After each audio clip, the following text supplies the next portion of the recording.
Car crash investigation by Courtney Oliver, Garrett Smith, and Matthew Nails.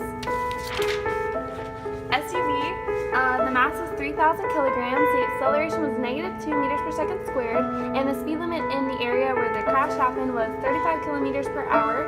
And to find the V0 after the collision, you would have to plug it into the formula. V squared equals V0 squared plus 2a displacement.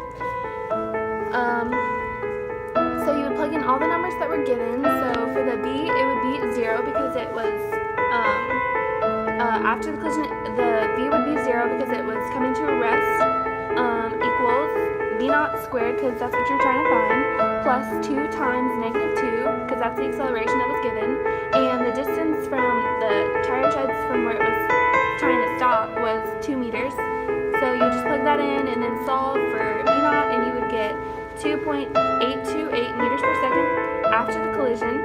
And so to find the V0, the V's for the before the collision, you would plug it into the formula 1/2 mv squared plus 1/2 mv squared equals 1/2 mv squared plus 1/2 mv squared.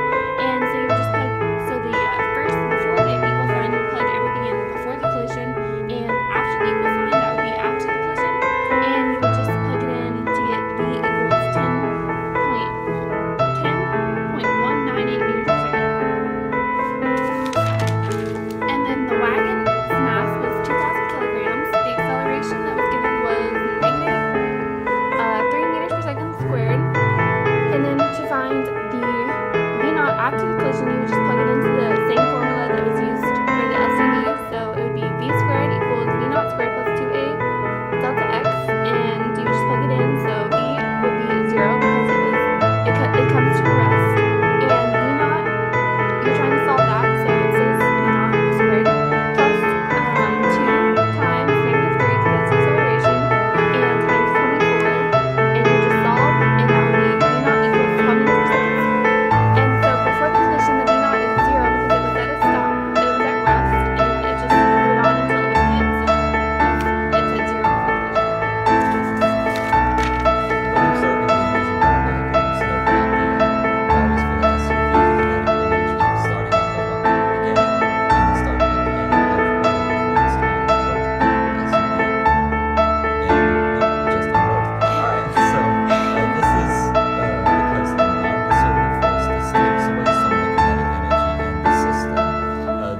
Its kinetic energy is the same as the work done upon it, and the SUV, the work done upon it, is a non-conservative force due to friction. So both right here is taken account for, and yeah, pretty much the same. So we found that the collision was inelastic because when looking at the energy bar graph, 2.43 joules were lost in the collision of kinetic energy. So therefore, since kinetic energy was not 100% conserved, it's an inelastic collision. Now for the force time graph, the SUV